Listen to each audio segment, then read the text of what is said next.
Hi friends, welcome to ഫർകെടെക് PSC. അപ്പോൾ ഈ വീഡിയോയിൽ നമ്മൾ ചെയ്യുന്നത് ജൂനിയർ ഇൻസ്ട്രക്ടർ വെൽഡറിൻ്റെ 16ാമത്തെ സെഷനാണ്. ഓക്കെ, 16th സെഷനാണ്. നമ്മൾ 15 ചെയ്ത് കഴിഞ്ഞു. അടുത്ത ഇതിലും നമ്മൾ 10 ഒബ്ജക്റ്റീവ് ക്വസ്റ്റ്യൻസും ആൻസേഴ്സും ഡിസ്കസ് ചെയ്യാനാണ് ചെയ്യുന്നത്. ഓക്കെ, അപ്പോൾ നമുക്ക് വീഡിയോയിലോട്ട് പോവാം.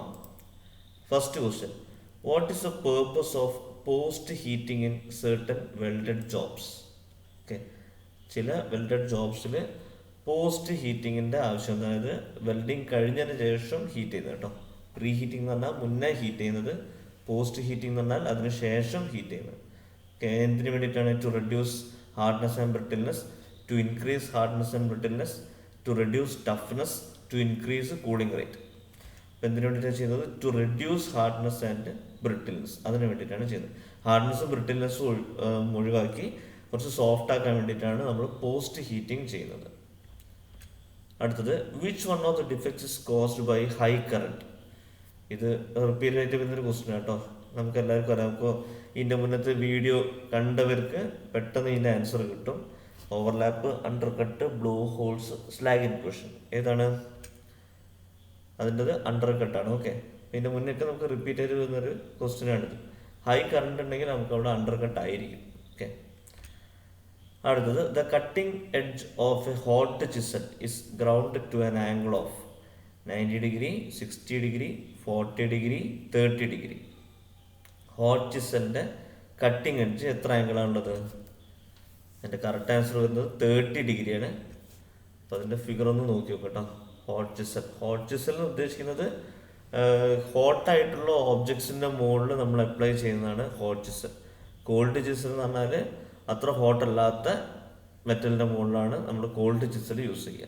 ഓക്കെ, അപ്പോൾ ഹോട്ട് ചിസൽ എന്നാൽ ഒരു ക്രിസ്റ്റലൈൻ ടെമ്പറേച്ചർ ആ റേഞ്ചിലൊക്കെ കുറച്ച് നല്ല രീതിയിൽ ഹോട്ട് സ്മിത്തി വർക്കിലൊക്കെ നമ്മൾ യൂസ് ചെയ്യുന്നതാണ് ഹോട്ട് ചിസൽ. അപ്പോൾ അതിൻ്റെ ആംഗിൾ ഇപ്പോൾ ഈ ഫിഗറിൽ കാണിച്ചിരിക്കുന്ന പോലെ 30 ഡിഗ്രിയാണ്. ഓക്കെ, അടുത്തത്: which type of flux covered electrode is used to fusion welding of cast iron?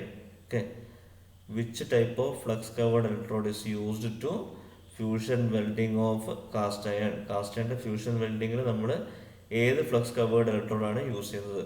Basic type flux covered, rutile type, cellulose type, iron oxide type. നമ്മൾ ഇതിൻ്റെ മുന്നേ ഇതൊക്കെ ഡിസ്കസ് ചെയ്ത കാര്യങ്ങളാണ്. അപ്പോൾ കാസ്റ്റ് അയണിൽ നമ്മൾ ഏതാണ് യൂസ് ചെയ്യുന്നത്? അതാണ് ഇവിടെ ചോദിച്ചത്. അതിൻ്റെ കറക്റ്റ് ആൻസർ വരുന്നത് ബേസിക് ടൈപ്പ് ഫ്ലക്സ് കവേർഡാണ്. ഓക്കെ, ഇപ്പോൾ ഈ flux type basic type flux covered, അതുപോലെ റൂട്ടൈലുണ്ട്, സെല്ലുലോസ് ഉണ്ട്. അപ്പോൾ അതൊക്കെ നമ്മൾ ഇതിൻ്റെ മുന്നത്തെ വീഡിയോയിൽ ഡിസ്കസ് ചെയ്താണ്. നിങ്ങൾ ഇതിൻ്റെ മുന്നത്തെ വീഡിയോസ് നോക്കിക്കഴിഞ്ഞാൽ അറിയാം. ഓക്കെ, ഒരു ഭാഗം നമ്മൾ ചെയ്തിട്ടുണ്ട്. അപ്പോൾ അത് നോക്കി വെക്കാം. അടുത്തത്: the impure acetylene gas enters the purifiers at the bottom and passes through 3 compartments. The first compartment contained in the purifier is purifying material, pumice stone, filter wall, water. Okay, അത് ഒരു പ്യൂരിഫയറിൽ 3 കമ്പാർട്ട്മെൻറ്റ്സ് ഉണ്ട്. Acetylene ഗ്യാസിന് purify ചെയ്യുന്ന ഒരു പ്യൂരിഫയറിൽ 3 compartments ഉണ്ട്. അതിലേതാണ് ചോദിച്ചത്? The first compartment, അതാണ് ചോദിച്ചത്. ഫസ്റ്റ് കമ്പാർട്ട്മെൻറ്റ് എന്ന് പറഞ്ഞാൽ പ്യൂമിക് സ്റ്റോൺ ആണ്. ഓക്കെ, അത് അസെറ്റിലിൻ ഗ്യാസിൻ്റെ പ്യൂരിഫയറിൽ വരുന്ന ഫസ്റ്റ് കമ്പാർട്ട്മെൻറ്റാണ്.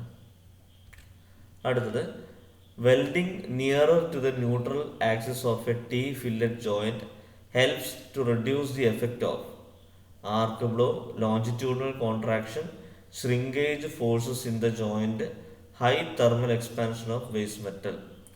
T ഫില്ലറ്റ് ജോയിൻറ്റിൻ്റെ ന്യൂട്രൽ ആക്സിസിന് അടുത്ത് കൂടെ വെൽഡ് ചെയ്താൽ നമുക്ക് എന്തിൻ്റെ എഫക്റ്റ് കുറയ്ക്കാം? നമുക്ക് high thermal expansion of waste metal നമുക്ക് കുറയ്ക്കാൻ പറ്റും. അതായത് ഡിസ്റ്റോർട്ടായി പോവാതിരിക്കാൻ, അതാണ് ഉദ്ദേശിക്കുന്നത്. ഹൈ തെർമൽ എക്സ്പാൻഷൻ വന്നു കഴിഞ്ഞാൽ, എക്സ്പാൻഡ് ചെയ്ത് കഴിഞ്ഞാൽ നമുക്ക് അവിടെ ഡിസ്റ്റോർഷൻ സംഭവിക്കരുത്, ഭാഗം വളയും. ഓക്കെ, നമ്മളിതിൻ്റെ മുന്നത്തെ വീഡിയോസിലൊക്കെ ചെയ്ത ഡിസ്റ്റോർഷൻ എന്താണെന്നുള്ളത് നോക്കി നോക്കാം. അപ്പോൾ അത് നമുക്ക് എന്താക്കാൻ കഴിയും? പ്രിവെൻറ്റ് ചെയ്യാൻ കഴിയും, നമുക്ക് റെഡ്യൂസ് ചെയ്യാൻ കഴിയും. അത് നോക്കി നോക്കാം. T fillet joint neutral axis ആണ് നമുക്കിവിടെ കാണിച്ചിരിക്കുന്നത്. ഇതാണ് T ജോയിൻറ്റ്, അതിൻ്റെ ന്യൂട്രൽ ആക്സിസ് ആണ് ഇവിടെ കാണിച്ചിരിക്കുന്നത്. അതിനെ അടുപ്പിച്ചിട്ട് വെൽഡ് ചെയ്യുന്ന രീതിയാണ് ഇവിടെ കാണിച്ചത്. ഓക്കെ, അപ്പോൾ അങ്ങനെ ചെയ്ത് കഴിഞ്ഞാൽ നമുക്ക് എന്താക്കാം? ഹൈ തെർമൽ എക്സ്പാൻഷനെ കൊണ്ട് ഉണ്ടാകുന്ന എഫക്റ്റുകൾ നമുക്ക് റെഡ്യൂസ് ചെയ്യാം. അടുത്തത്: what size of nozzle will you select for fusion welding of cast iron single V butt joint on 12 mm plate? അതായത് 12 mm പ്ലേറ്റിൻ്റെ വി ബഡ് ജോയിൻറ്റ് നമ്മൾ സെലക്ട് ചെയ്യുന്ന നോസിൽ സൈസ് എന്താണ്? Nozzle number 7, 10, 13, 18. ഇപ്പോൾ 12 mm പ്ലേറ്റ് നമ്മൾ use ചെയ്യുന്നത് 13th nozzle നമ്പറാണ്. അപ്പോൾ നമുക്കിവിടെ അതിനോടനുബന്ധിച്ചുള്ളൊരു ഡാറ്റ കൂടെ തന്നിട്ടുണ്ട്. കട്ടിംഗ് നോസിലിൻ്റെ സൈസും പ്ലേറ്റിൻ്റെ തിക്നെസ്സുമാണ്. ഓക്കെ, ഇത് ചിലപ്പോൾ ക്വസ്റ്റ്യൻ പേപ്പറിൽ ചോദിക്കാൻ സാധ്യതയുണ്ട്. കട്ടിംഗ് നോസിലിൻ്റെ സൈസും പ്ലേറ്റിൻ്റെ തിക്നെസ്സും. അപ്പോൾ ഇത് നമുക്കിപ്പോൾ ഇഞ്ചിലാണ് തന്നത്, അത് നമുക്ക് mm കൺവേർട്ട് ചെയ്താൽ മതി. അപ്പോൾ അങ്ങനെ ക്വസ്റ്റ്യൻ പേപ്പറിൽ ചോദിക്കാൻ സാധ്യതയുണ്ട്. നോസിൽ ഡയമീറ്ററും പ്ലേറ്റിൻ്റെ തിക്നെസ്സും ചോദിച്ചിട്ടുണ്ട്. ഇതിൻ്റെ മുന്നത്തെ വീഡിയോയിലൊക്കെ ഞാൻ കാണിച്ചിട്ടുണ്ട്. അപ്പോൾ ഇതൊരു ഇൻഫോർമേഷനായിട്ട് നിങ്ങളൊന്ന് നോട്ട് ചെയ്ത് വെക്കുക. അടുത്തത്, one of the reasons for the development of hairline crack on the weld metal or base metal of cast iron is due to. അപ്പോൾ നമ്മൾ മുന്നേ പഠിച്ചിട്ടുണ്ട് ഹെയർ ആയിട്ട് കാണപ്പെടുന്ന ഡിഫക്റ്റ് എന്താണ്, അത് ക്രാക്ക് ആണെന്നുള്ളത് മുന്നേ പഠിച്ചിട്ടുണ്ട്. അപ്പോൾ അതിൻ്റെ reason, one of the reason okay in cast അയണിൽ ക്രാക്ക് വരാനുള്ള ഒരു റീസൺ എന്താണ്? Slow cooling, long arc length, use of heavy coated electrode, lack of pre heating and post heating. എന്താണ് എൻ്റെ ഉത്തരം? Lack of pre heating and post heating. അപ്പോൾ നമ്മൾ cast അയണിൻ്റെ മുകളിൽ നമ്മൾ ഈ വെൽഡ് ചെയ്ത് കഴിഞ്ഞാൽ ക്രാക്ക് വരാതിരിക്കണമെങ്കിൽ നമ്മളൊന്ന് പ്രീ ഹീറ്റും പോസ്റ്റ് ഹീറ്റും ചെയ്യണം. മുൻപും പിൻപും നമ്മളൊന്ന് ഹീറ്റ് ചെയ്ത് കൊടുക്കണം. ഓക്കെ, ഇതാണ് ഉദ്ദേശിക്കുന്നത്. അടുത്തത്, the purpose of using run on run off plates during arc welding by using a welding generator is to distribute the heat input uniformly, to reduce the longitudinal distortion, to avoid slag inclusion defect, to prevent arc blow. ഇത് വളരെ important ആയിട്ടൊരു question കേട്ടോ. Run off plates use ചെയ്യുന്നത് എന്തിനാണെന്നാണ് ചോദിക്കുന്നത്. അതിൻ്റെ ഉത്തരം to prevent arc blow ആണ്. ആർക്ക് blow prevent ചെയ്യാനാണ് റൺ ഓഫ് പ്ലേറ്റ്സ് യൂസ് ചെയ്യുന്നത്. ഇതൊന്ന് ജസ്റ്റ് ഒന്ന് അതിൻ്റെ നോക്കി നോക്കുക. ഇതാണ് എൻ്റെ ഫിഗർ കേട്ടോ. നമ്മളിപ്പം വെൽഡ് ചെയ്ത് തുടങ്ങുന്ന ഭാഗത്ത് വെക്കുന്നതാണ് റൺ ഓൺ പ്ലേറ്റും, അതുപോലെ ഇവിടെ വെക്കുന്നതാണ് റൺ ഓഫ് പ്ലേറ്റും. അതായത് നമ്മൾ വെൽഡ് ബീഡ് ഉണ്ടാവും, വെൽഡ് ബീഡിൻ്റെ ഒരു കണ്ടിന്യൂഷൻ പോലെയാണ് നമ്മൾ 2 പ്ലേറ്റ് വെക്കുക കണ്ടോ. അപ്പോൾ അത് വെക്കുന്നത് എന്തിനാണെന്ന് വെച്ചാൽ ആർക്ക് ബ്ലോ ഒഴിവാക്കാൻ വേണ്ടിയിട്ടാണ് ഇത് വെക്കുന്നത്.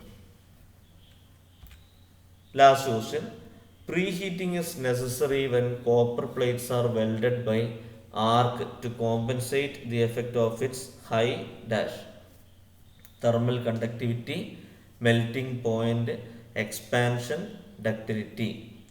അതായത് കോപ്പർ പ്ലേറ്റ് നമ്മൾ ആർക്ക് വെച്ച് നമ്മൾ വെൽഡ് ചെയ്യുകയാണെങ്കിൽ പ്രീ ഹീറ്റിംഗ് അത്യാവശ്യമാണ്. എന്തിനു വേണ്ടിയിട്ട്? എന്ത് കോമ്പൻസേറ്റ് ചെയ്യാനാണ് നമ്മൾ പ്രീ ഹീറ്റ് ചെയ്യുന്നത്? Thermal conductivity. കോപ്പറിന് തെർമൽ കണ്ടക്റ്റീവ് വളരെ കൂടുതലാണ്. അപ്പോൾ എന്ത് സംഭവിക്കും? ഹീറ്റ് പെട്ടെന്ന് ട്രാൻസ്ഫോം ആയിട്ട് അതേപോലെ ഡിസ്റ്റോർഷനും മറ്റും കാര്യങ്ങളും വരാനുള്ള സാധ്യത കൂടുതലാണ്. ഓക്കെ, പെട്ടെന്ന് ഹീറ്റ് ട്രാൻസ്ഫർ ആവും. അപ്പോൾ ഇത് സംഭവിക്കുക, നമ്മളിപ്പോൾ വെൽഡ് ചെയ്യുമ്പോൾ തന്നെ കുറച്ച് മാറിയിട്ടുള്ള ഭാഗത്തും ആ ഹീറ്റ് പെട്ടെന്ന് എത്തിയിട്ട് അവിടെ എന്ത് സംഭവിക്കും? ഡിസ്റ്റോർഷൻ സംഭവിക്കാനുള്ള സാധ്യതയുണ്ട്. അപ്പോൾ നമ്മൾ എന്താണെന്ന് വെച്ചാൽ എല്ലാ ഭാഗവും ഒന്ന് പ്രീ ഹീറ്റ് ചെയ്ത് കൊടുക്കണം. ഓക്കെ, പെട്ടെന്ന് ഒരു കോൾഡ് സ്റ്റേജിൽ നിന്ന് ഹോട്ടിലേക്ക് മാറുമ്പോഴാണ് ഡിസ്റ്റോർഷൻ സംഭവിക്കുന്നത്. അപ്പോൾ നമ്മൾ എന്താക്കും? ആദ്യമേ നമ്മൾ കുറച്ച് പ്രീ ഹീറ്റ് ചെയ്ത് വെക്കും, എന്നിട്ടാണ് നമ്മൾ വെൽഡ് ചെയ്യുക. അപ്പോൾ അങ്ങനത്തെ ആ ഒരു തെർമൽ കണ്ടക്ടിവിറ്റിനെ കൊണ്ടുണ്ടാകുന്ന എഫക്റ്റുകൾ നമുക്ക് എന്താക്കാം? മാക്സിമം നമുക്ക് റെഡ്യൂസ് ചെയ്യാം. ഓക്കെ, അപ്പോൾ ഇത്രയാണ് നമ്മുടെ 16ാമത്തെ സെഷനിലെ പ്രോബ്ലംസ്. Okay, questions. അപ്പോൾ നിങ്ങളിതൊക്കെ നോട്ട് ചെയ്യുക, നിങ്ങളെ നോട്ട് മെയിൻറ്റെയിൻ ചെയ്യുക. നമുക്കെന്നാൽ അടുത്ത വീഡിയോയിൽ കാണാം. Okay, thank you.